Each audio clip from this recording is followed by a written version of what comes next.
വയനാട്ടിൽ വൻ സ്പിരിറ്റ് വേട്ട. വയനാട് മുത്തങ്ങ അതിർത്തിയിൽ പൊൻകുഴിയിൽ നിർത്തിയ കണ്ടെയ്നർ ലോറിയിൽ നിന്ന് 11,000 ലിറ്റർ സ്പിരിറ്റ് പിടികൂടി. ലോറിയിൽ കടത്തുകയായിരുന്ന സ്പിരിറ്റ് ഇന്ന് ഉച്ചകഴിഞ്ഞാണ് എക്സൈസ് സ്പെഷ്യൽ സ്ക്വാഡ് പിടിച്ചെടുത്തത്. Wayanad excise enforcement and anti narcotic special സ്ക്വാഡിന്റെ നേതൃത്വത്തിലുള്ള സംഘമാണ് സ്പിരിറ്റ് പിടികൂടിയത്. തുടർ നടപടികൾക്കായി വാഹനവും സ്പിരിറ്റും സുൽത്താൻ ബത്തേരി കോടതിയിൽ ഹാജരാക്കും.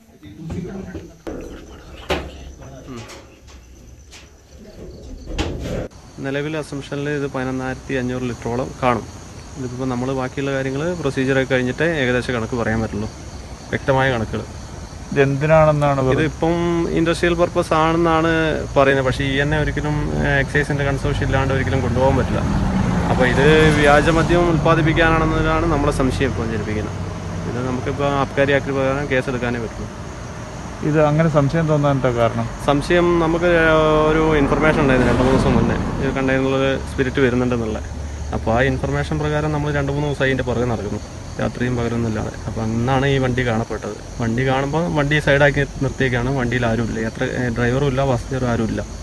ആ രീതിയിലാണ് വണ്ടി കാണപ്പെട്ടത്. അപ്പോൾ നമ്മൾ വന്ന് ചെക്ക് ചെയ്തതിൽ സാധനത്തിൽ സ്പിരിറ്റ് ആണെന്ന് കണ്ടു.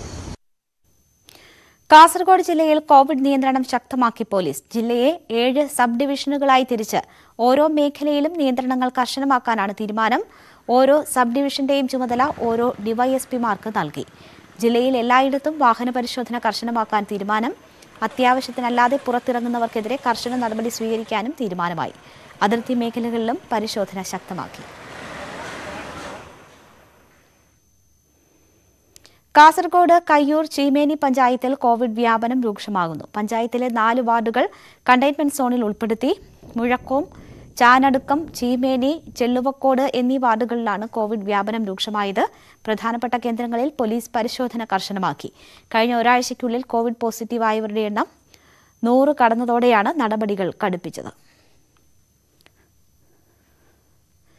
കോവിഡിന്റെ പശ്ചാത്തലത്തിൽ സർക്കാർ ഏർപ്പെടുത്തിയ നിയന്ത്രണങ്ങളോട് സഹകരിച്ച അടിമാലി മേഖല. ഇന്നും അനാവശ്യമായി പുറത്തിറങ്ങിയവർക്കെതിരെ പോലീസ് നടപടികൾ സ്വീകരിച്ചു. അവശ്യ വിൽപ്പന കേന്ദ്രങ്ങൾ ഒഴികെയുള്ള അടിമാലിയുടെ വ്യാപാര മേഖല നിശ്ചലമാണ്. ചുരുക്കം ചില KSRTC ബസ്സുകളും സ്വകാര്യ ബസ്സുകളും മാത്രമാണ് അടിമാലി മേഖലയിലൂടെ സർവീസ് നടത്തിയത്. കണ്ടെയ്ൻമെന്റ് സോണുകളിലേക്കുള്ള പ്രവേശനം കർശനമായി നിയന്ത്രിച്ചു. പോലീസിന് പുറമെ ആരോഗ്യവകുപ്പും പഞ്ചായത്തും കാര്യക്ഷമമായ പ്രവർത്തനങ്ങളുമായാണ് രംഗത്തുള്ളത്.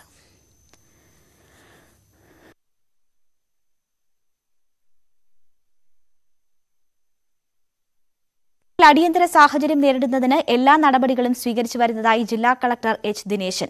നിയന്ത്രണങ്ങൾ കർശനമായി തുടരും. എല്ലാവരും ഇരട്ട മാസ്കുകളോ N95 മാസ്കോ ധരിക്കണം. അത്യാവശ്യ കാര്യങ്ങൾക്കല്ലാതെ പുറത്തിറങ്ങാൻ പാടില്ല. നിയന്ത്രണങ്ങൾ ലംഘിക്കുന്നവർക്കെതിരെ കർശന നടപടി സ്വീകരിക്കുമെന്നും കളക്ടർ അറിയിച്ചു. വളരെ അത്യാവശ്യം കാര്യങ്ങൾ മാത്രം നമ്മുടെ വീടിന് പുറത്തിറങ്ങുമ്പോൾ തന്നെ ഡബിൾ മാസ്ക് ധരിക്കുക എന്നുള്ളതാണ്. അതായത് CM പ്രത്യേകം പറഞ്ഞിട്ടുണ്ട്, നമ്മൾ പുറത്തിറങ്ങുന്ന സമയങ്ങളിലൊക്കെ നമ്മൾ ഡബിൾ മാസ്ക് ധരിക്കുക. അല്ലെങ്കിൽ N95 മാസ്ക് ആണെങ്കിൽ അത് മെഡിക്കൽ മാസ്ക് ആണെങ്കിൽ അത് മാത്രം ധരിക്കുക എന്നുള്ളതാണ്. നമുക്കിത് പ്രിവെൻറ്റ് ചെയ്തേ പറ്റൂ. പട്ടാമ്പി കൊപ്പത്ത് നിയന്ത്രണങ്ങൾ ശക്തമാക്കി പോലീസ്. കോവിഡ് വ്യാപനം രൂക്ഷമായ സാഹചര്യത്തിലാണ് നടപടി. കൊപ്പം പോലീസ് സ്റ്റേഷനിലെ ജീവനക്കാർക്കും കോവിഡ് ബാധിച്ചതോടെ ജില്ലാ പോലീസ് മേധാവി നേരിട്ടെത്തിയാണ് നിയന്ത്രണങ്ങൾ നടപ്പാക്കിയത്. കഴിഞ്ഞ ഒരാഴ്ചയ്ക്കുള്ളിൽ 300ഓളം പേർക്കാണ് ഇവിടെ കോവിഡ് സ്ഥിരീകരിച്ചത്. പഞ്ചായത്തിലെ 13 വാർഡുകൾ തീവ്രബാധിത മേഖലയാണ്. ഇവിടങ്ങളിൽ കർശന നിയന്ത്രണങ്ങൾ ഏർപ്പെടുത്താൻ ആവശ്യമായ നടപടികൾ സ്വീകരിക്കാൻ SP നിർദ്ദേശം നൽകി. ഇതിനു പുറമെ ഷൊർണൂർ DYSP PC ഹരിദാസിന്റെ നേതൃത്വത്തിൽ ടൗണിലും സമീപ പ്രദേശങ്ങളിലും വ്യാപകമായ വാഹന പരിശോധനയും നടന്നു.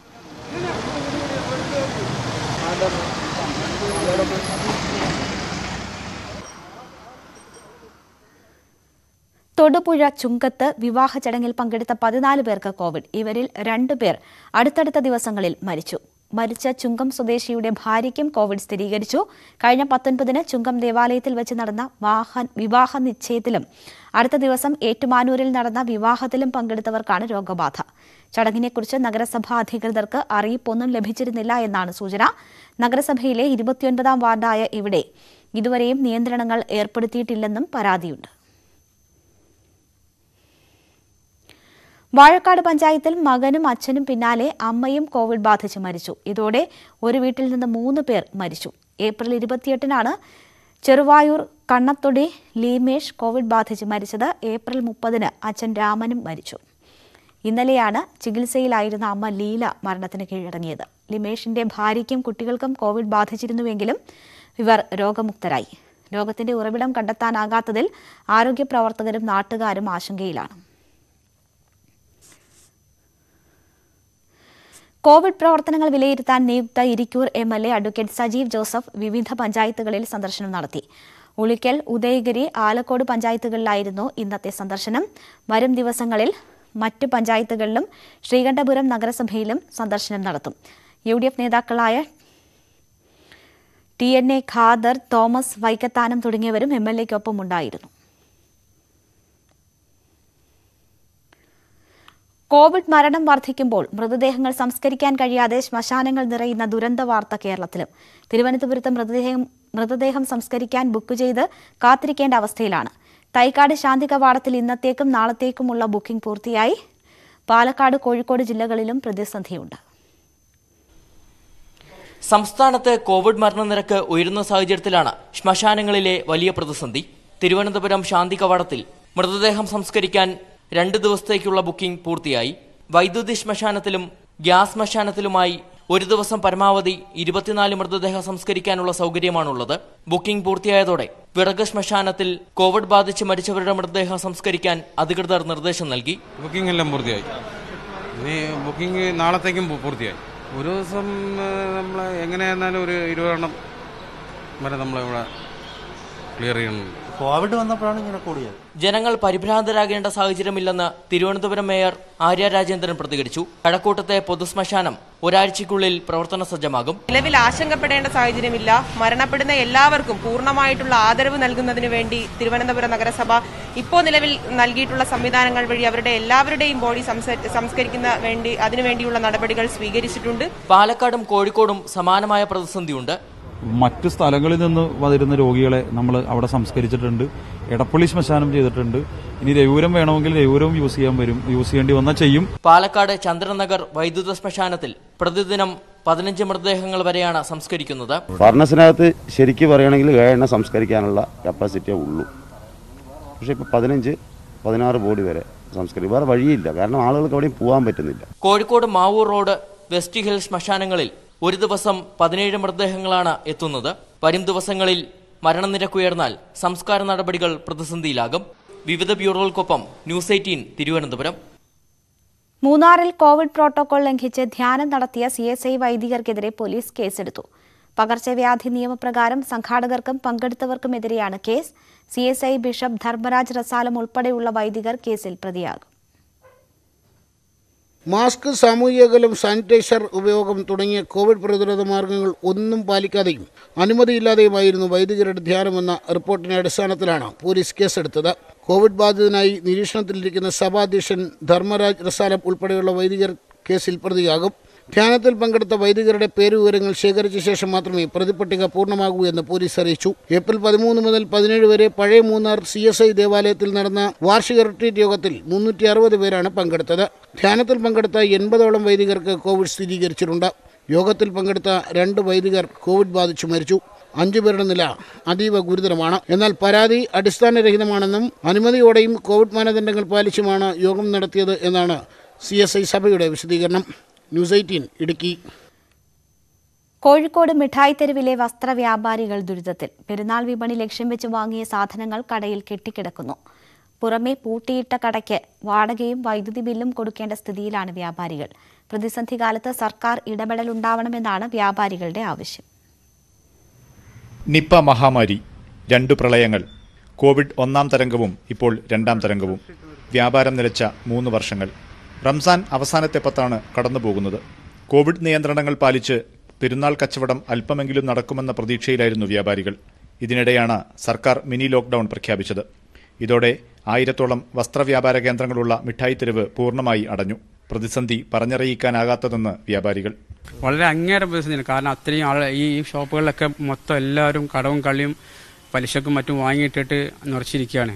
ഈ ഒരു പ്രതീക്ഷയായിരുന്നു. കാരണം ഇത്രയും കാലം ഞങ്ങൾ വളരെ ബുദ്ധിമുട്ടി നിന്നിട്ട് ഒന്ന് തുറന്നു കഴിഞ്ഞാൽ എന്തെങ്കിലും കച്ചവടമാവുന്ന പ്രതീക്ഷയായിരുന്നു. പക്ഷെ എല്ലാം പോയി. ഇനി ദിവസം 2 ദിവസം കിട്ടിയ ചിലവിനുള്ളത് ഞങ്ങളെ കുട്ടികൾ ഞങ്ങളൊപ്പം കൂടെ വർക്ക് ചെയ്യുന്ന കുട്ടികളുണ്ട് അവർക്കും അവരതും വളരെ ബുദ്ധിമുട്ടുള്ള സംഭവങ്ങളാണ് അവരെ വീട്ടിൽ കഴിയാനും പിടിക്കാനൊക്കെ. കടകൾ അടഞ്ഞുകിടക്കുമ്പോഴും കൃത്യമായി വാടകയും വൈദ്യുതി ബില്ലും GSTയും അടയ്ക്കേണ്ട അവസ്ഥ. ഈ അടച്ചിടുന്ന സമയത്ത് പോലും വ്യാപാരികൾ വലിയ തോതിലുള്ള വാടക കൊടുത്തുകൊണ്ടിരിക്കുകയാണ്. അതിന് എന്തെങ്കിലും ഒരു നിയന്ത്രണം കൊണ്ടുവരുന്ന രീതിയിലുള്ള ഒരു പ്രസ്താവന അധികാരികളുടെ ഭാഗത്തുനിന്ന് ഉണ്ടാവണമെന്നാണ് ഇതുമായി ബന്ധപ്പെട്ടിട്ട് സൂചിപ്പിക്കാനുള്ളത്. സമ്പൂർണ്ണ ലോക്ക്ഡൌൺ കാലത്ത് സർക്കാർ ഇടപെടലുണ്ടായതോടെ 2 മാസത്തെ വാടക ഒഴിവാക്കി നൽകാൻ കെട്ടിട ഉടമകൾ തയ്യാറായിരുന്നു. സമാനമായ ഇടപെടൽ ഇപ്പോഴും ഉണ്ടാകണമെന്നാണ് ആവശ്യം. ന്യൂസ് 18 കോഴിക്കോട്. പട്ടാമ്പിയിലെ ഗവൺമെന്റ് താലൂക്ക് ആശുപത്രി കോവിഡ് ആശുപത്രിയാക്കാൻ ആലോചന. പട്ടാമ്പിയിലും സമീപ പഞ്ചായത്തുകളിലും കോവിഡ് രോഗികളുടെ എണ്ണം ക്രമാതീതമായി വർദ്ധിക്കുന്ന സാഹചര്യത്തിലാണ് കോവിഡ് ഹോസ്പിറ്റൽ തുടങ്ങാൻ ആലോചിക്കുന്നത്. ദിനംപ്രതി 100-ലധികം പോസിറ്റീവ് കേസുകളാണ് പട്ടാമ്പി താലൂക്കിൽ മാത്രം റിപ്പോർട്ട് ചെയ്യുന്നത്. ദിനംപ്രതി കോവിഡ് രോഗികളേറുന്ന സാഹചര്യം കണക്കിലെടുത്താണ് പട്ടാമ്പി താലൂക്ക് ആശുപത്രിയെ കോവിഡ് ആശുപത്രിയാക്കി മാറ്റാൻ ഉദ്ദേശിക്കുന്നത്. കഴിഞ്ഞ കൊല്ലം സമൂഹവ്യാപനമുണ്ടായ പ്രദേശമാണ് Pattambi. Amayur UP school, Chalissery CHC, Koppam, Vilayur, Ongallur തുടങ്ങിയ കേന്ദ്രങ്ങളിൽ നടക്കുന്ന പരിശോധനയിൽ ദിവസം 100-നോടടുത്തോ അതിനു മുകളിലോ കോവിഡ് കേസുകളാണ് കണ്ടെത്തുന്നത്. നിലവിൽ പോസിറ്റീവായവർക്ക് ഹോം ഐസൊലേഷനാണ് ആരോഗ്യവകുപ്പ് നിർദ്ദേശിക്കുന്നത്. വിദഗ്ധ ചികിത്സ വേണ്ടവരെ മാങ്ങോട് മെഡിക്കൽ കോളേജ്, മറ്റ് താലൂക്ക് ആശുപത്രികൾ എന്നിവിടങ്ങളിലേക്കാണ് മാറ്റുന്നത്. 40-ലധികം വരുന്ന ഓക്സിജൻ ബെഡുകൾ അവിടെ ഉണ്ട്. എന്നാൽ അത് ഇരട്ടിയാക്കി ഏതാണ്ട് 90ഓളം വരുന്ന ഓക്സിജൻ ബെഡുകൾ നമുക്ക് ഉണ്ടാക്കാൻ കഴിയുമെന്നുള്ളതുകൊണ്ട് പട്ടാമ്പി അത്തരത്തിൽ താലൂക്ക് ആശുപത്രി ഒരു കോവിഡ് ആശുപത്രിയാക്കി മാറ്റാൻ കഴിയുമോ എന്നുള്ളതാണ് ആലോചിക്കുന്നത്. വളരെ വേഗത്തിൽ അങ്ങനെ ഒരു തീരുമാനം എടുക്കേണ്ടി വന്നാൽ എടുക്കും എന്നുകൂടി അറിയിക്കുകയാണ്. പട്ടാമ്പി താലൂക്ക് ആശുപത്രിയിൽ നിലവിൽ 40 ഓക്സിജൻ കിടക്കകളുണ്ട്. വേണ്ടിവന്നാൽ 90 ഓക്സിജൻ കിടക്കകൾ സജ്ജമാക്കാനുള്ള സൗകര്യവുമുണ്ട്. കോവിഡ് ഹോസ്പിറ്റലാക്കുകയാണെങ്കിൽ ഇപ്പോൾ ചികിത്സയിലുള്ളവർക്കും പട്ടാമ്പി ആശുപത്രിയെ ആശ്രയിക്കുന്നവർക്കും സമീപത്തെ പ്രാഥമിക ആരോഗ്യ കേന്ദ്രങ്ങളിൽ സൗകര്യമൊരുക്കും. എല്ലാ പഞ്ചായത്തുകളിലും ഓരോ ഡൊമിസിലറി കെയർ സെന്റർ പ്രവർത്തിച്ചു വരുന്നുണ്ട്. സെക്കൻഡ് ലൈൻ ട്രീറ്റ്മെന്റ് സെന്റർ തുടങ്ങുന്നതിനുള്ള പ്രവർത്തനങ്ങളും നടന്നുവരുന്നുണ്ട്. ന്യൂസ് 18 പട്ടാമ്പി. കോഴിക്കോട് ബാലുശ്ശേരിയിൽ റെഡിമെയ്ഡ് ഷോപ്പിൽ മോഷണം. പോസ്റ്റ് ഓഫീസ് റോഡിൽ പ്രവർത്തിക്കുന്ന ഷോപ്പിലാണ് മോഷണം നടന്നത്. സമീപത്തെ സ്റ്റേഷനറി കടയിൽ മോഷണ ശ്രമവുമുണ്ടായി. ലോക്ഡൌൺ നിയന്ത്രണം പ്രഖ്യാപിച്ച ചൊവ്വാഴ്ച മുതൽ ഈ കടകൾ അടച്ചിട്ടിരിക്കുകയായിരുന്നു. കടയുടെ ഡോർ ഗ്ലാസ് അടിച്ചു പൊളിച്ചാണ് മോഷ്ടാക്കൾ അകത്ത് കടന്നത്. നിരവധി തുണികൾ മോഷണം പോയിട്ടുണ്ട്. ഇതിനു പുറമെ 3000 രൂപയും നഷ്ടപ്പെട്ടു. കടകളിൽ സ്ഥാപിച്ച CCTVയിൽ മോഷ്ടാക്കളുടെ ദൃശ്യം പതിഞ്ഞിട്ടുണ്ട്.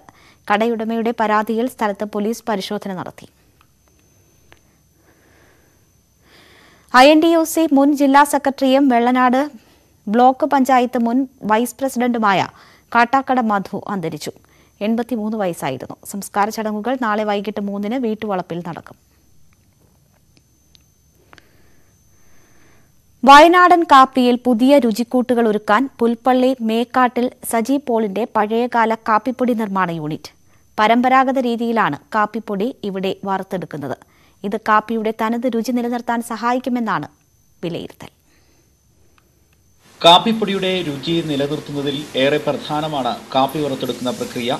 വയനാട്ടിൽ പുൽപ്പള്ളി വേലിയമ്പത്തെ സജിയുടെ കാപ്പിപ്പൊടി നിർമ്മാണ യൂണിറ്റിൽ പരമ്പരാഗത രീതിയാണ് അവലംബിക്കുന്നത്. കാപ്പിപ്പൊടി വാങ്ങാനെത്തുന്നവരുടെ ആവശ്യാർത്ഥം മറ്റ് രുചിക്കൂട്ടുകൾ കൂടി ചേർത്ത് നൽകുന്നതാണ് സജിയുടെ രീതി. ഏലക്കായും ജീരകവുമെല്ലാം ചേർത്തുള്ള കാപ്പിപ്പൊടികൾക്കൊപ്പം മസാലക്കൂട്ടുകളും വിവിധ ഔഷധങ്ങളും ചേർത്തുള്ള രുചി വൈവിധ്യമാണ് ഇവിടെയുള്ളത്. നമ്മളിപ്പോൾ ഈ മെഷീൻ്റെ അത് ഒരു 10 കിലോ പരിപ്പാണ് നമുക്ക് ഇടാൻ പറ്റുന്നത്. 10 കിലോ പരിപ്പിട്ട് കഴിഞ്ഞാൽ ഏകദേശം ഒരു 20 മിനിറ്റ് കൊണ്ട് നമുക്കത് ക്ലിയറായിട്ട് പൊടിക്കാൻ പറ്റുന്ന രീതിയിൽ കാപ്പി വറുത്തെടുക്കാനാണ് നമുക്ക് സാധിക്കുന്നത്. അപ്പോൾ നമ്മൾ ഇതിൻ്റെ അത് കാപ്പി പരിപ്പ് ഇതിനകത്ത് ഇട്ട് കഴിഞ്ഞ് കഴിഞ്ഞിട്ടുണ്ടെങ്കിൽ അപ്പോൾ തന്നെ നമ്മളത് മൂടി അടച്ച് വെച്ചതിന് ശേഷമാണ് നമ്മൾ ഇതിൻ്റെ അകത്ത് തീ കത്തിക്കുന്നത്, ഹീറ്റാകുന്നത്. അപ്പോൾ അതുകൊണ്ട് തന്നെ എന്ന് വെച്ച് കഴിഞ്ഞിട്ടുണ്ടെങ്കിൽ ഇതിൻ്റെ ആദ്യം തുടക്കം കാപ്പി ആദ്യം മുതൽ അവസാനം വരെ എന്ന് വെച്ചിട്ടുണ്ടെങ്കിൽ ഇത് പരുവപ്പെടുന്നത് വരെയും ഇതിൻ്റെ ഫ്ലേവർ അല്പം പോലും നഷ്ടപ്പെടാതെയാണ് കിട്ടുന്നത്. സംരംഭകൻ ആകുന്നതിന്റെ ഭാഗമായി ബാങ്കിൽ നിന്ന് ലോണെടുത്താണ് സജി ഈ നിർമ്മാണ യൂണിറ്റ് തുടങ്ങിയത്. കോവിഡിനെ തുടർന്നുണ്ടായ പ്രതിസന്ധികൾ 2ാം ഘട്ടത്തിലും തുടരുമ്പോഴും ജീവനക്കാരെ പിരിച്ചുവിടാനോ ശമ്പളം വെട്ടിക്കുറയ്ക്കാനോ സജി തയ്യാറല്ല. കോവിഡ് നിയന്ത്രണങ്ങൾ മാറി തന്റെ ചെറിയ സംരംഭവും പച്ചപിടിക്കുമെന്ന പ്രതീക്ഷയിലാണ് ഈ ചെറുപ്പക്കാരൻ. ന്യൂസ് 18 വയനാട്.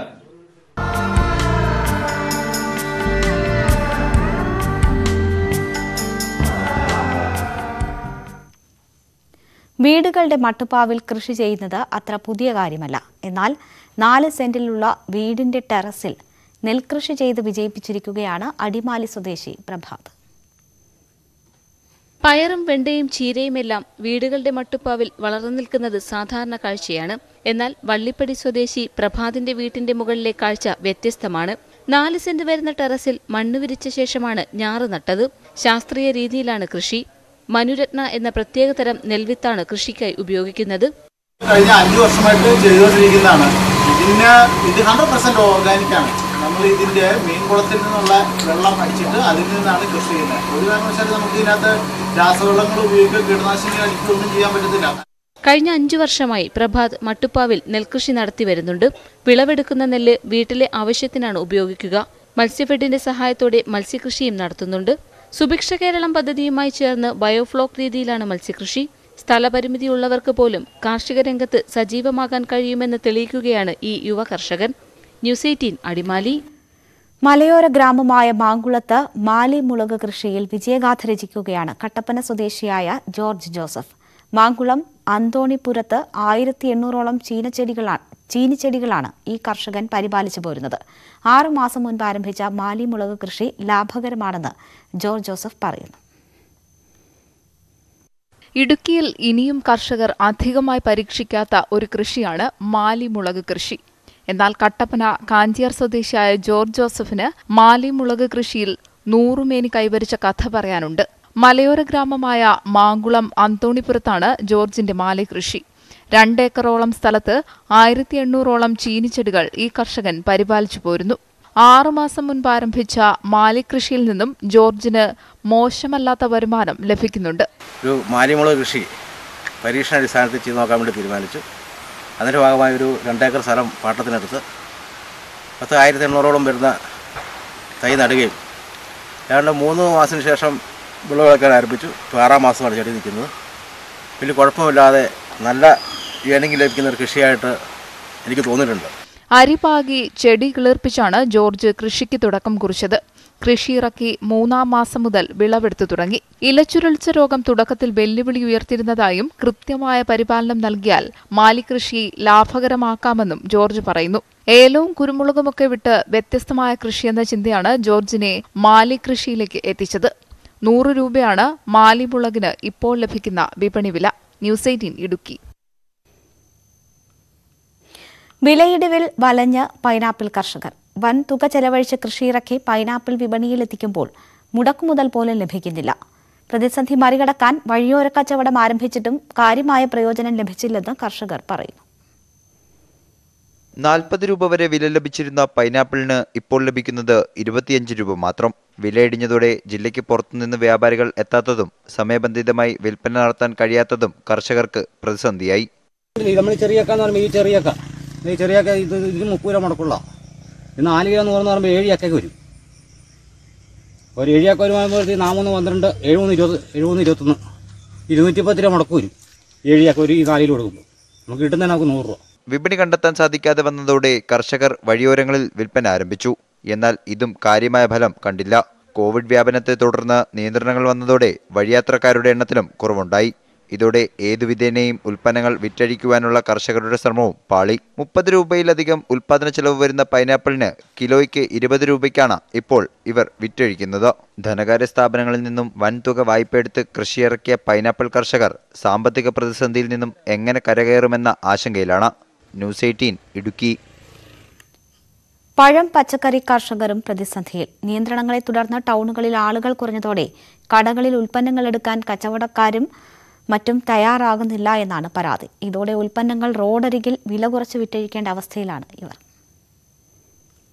കോവിഡ് വ്യാപനത്തെ തുടർന്ന് വിവിധ മേഖലകൾ പ്രതിസന്ധിയിലാണ്.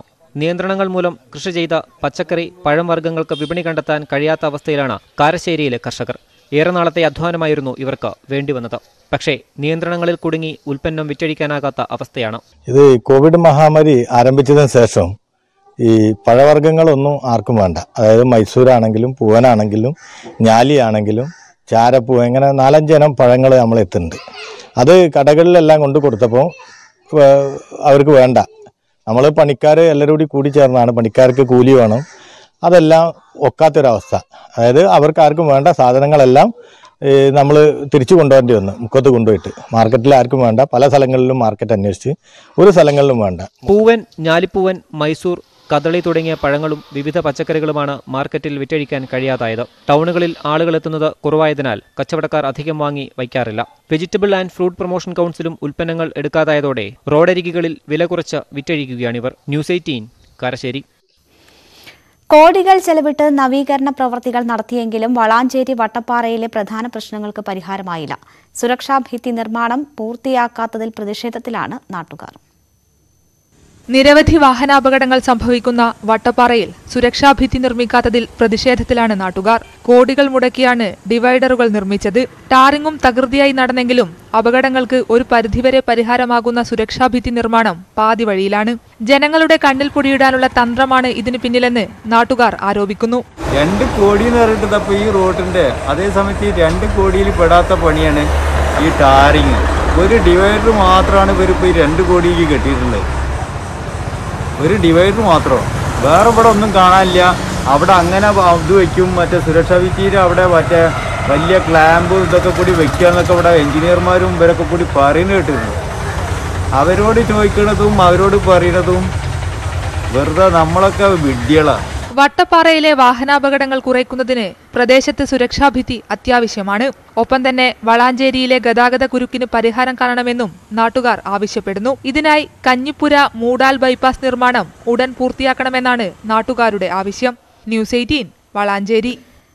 കോതമംഗലം ആയിരൂർ പാടത്തെ ആമിനയുടെ കൊലപാതകത്തിന്റെ അന്വേഷണം പുതിയ ഏജൻസിയെ ഏൽപ്പിക്കണമെന്നാവശ്യപ്പെട്ട് മുഖ്യമന്ത്രിക്കും DGPക്കും കത്ത് നൽകി ആന്റണി ജോൺ MLA. മാർച്ച് 7-ന് പാടത്ത് പുല്ലുമുറിക്കാൻ പോയ ആമിനയെ കൊല ചെയ്ത നിലയിലാണ് കണ്ടെത്തിയത്. കൊലപാതകം നടന്നിട്ട് 1.5 മാസമായിട്ടും അന്വേഷണത്തിൽ പുരോഗതി ഉണ്ടാകാത്ത സാഹചര്യത്തിലാണ് MLAയുടെ ഇടപെടൽ. പട്ടാപ്പകൽ നടന്നിട്ടുള്ള ഒരു സംഭവം എന്നുള്ള നിലയിൽ ആ പ്രദേശത്തെ ജനങ്ങൾ ഇന്ന് വലിയ ആശങ്കയിലാണ്. അതോടൊപ്പം തന്നെ നമ്മുടെ പോലുള്ള ഒരു മേഖലയിൽ ജനങ്ങൾ വളരെ സമാധാനപരമായി കഴിയുന്ന ഒരു പ്രദേശത്താണ് ഇതുപോലുള്ള ഒരു ദാരുണമായ സംഭവം പട്ടാപ്പകൽ നടന്നിട്ടുള്ളത്. അതുകൊണ്ട് തന്നെ കുറ്റക്കാരെ എത്രയും വേഗം കണ്ടെത്തേണ്ടതുണ്ട്. ലോക്കൽ പോലീസിൻ്റെ അന്വേഷണം കാര്യക്ഷമമായി മുന്നോട്ട് പോകാത്ത സാഹചര്യത്തിൽ ഉന്നത ഏജൻസികളെ ഇതിൻ്റെ അന്വേഷണത്തിന് ചുമതലപ്പെടുത്തണമെന്നുള്ളതാണ് നമ്മൾ സർക്കാരിനോട് ആവശ്യപ്പെട്ടിട്ടുള്ളത്. അതുമായി ബന്ധപ്പെട്ടുകൊണ്ട് ബഹുമാന്യനായ മുഖ്യമന്ത്രിക്കും DGPക്കുമെല്ലാം ഇതിനോടകം തന്നെ കത്ത് കൈമാറിയിട്ടുണ്ട്. വളരെ വേഗത്തിൽ തന്നെ അനുഭാവപൂർണമായ തീരുമാനം ഉണ്ടാകുമെന്ന് തന്നെയാണ് നമ്മൾ പ്രതീക്ഷിക്കുന്നത്. ഇൻസ്റ്റഗ്രാമിലൂടെ കോളേജ് വിദ്യാർത്ഥിനിയെ അപകീർത്തിപ്പെടുത്തിയ കേസിൽ യുവാവ് അറസ്റ്റിൽ. മൈനാഗപ്പള്ളി സ്വദേശി ലിജോ ജോയിയെയാണ് ചടയമംഗലം പോലീസ് അറസ്റ്റ് ചെയ്തത്. കോളേജ് വിദ്യാർത്ഥിനിയായ ആയൂർ സ്വദേശിനിയെ സമൂഹമാധ്യമങ്ങളിലൂടെ ഇയാൾ അസഭ്യം പറയുകയും അപമാനിക്കുകയും ചെയ്തു. ലൈംഗിക ചുവയുള്ള വോയിസ് മെസ്സേജുകൾ അയക്കുകയും ഫോട്ടോ എഡിറ്റ് ചെയ്ത് പരസ്യപ്പെടുത്തിയതായും യുവതിയുടെ പരാതിയിൽ പറയുന്നു. ദൃശ്യങ്ങൾ സോഷ്യൽ മീഡിയയിൽ പ്രചരിച്ചതോടെ ഒളിവിൽ പോയ ലിജോ ജോയിയെ തമിഴ്നാട് അതിർത്തിയിലെ ഹൊസൂരിൽ നിന്ന് അറസ്റ്റ് ചെയ്യുകയായിരുന്നു. കോടതിയിൽ ഹാജരാക്കിയ പ്രതിയെ റിമാൻഡ് ചെയ്തു.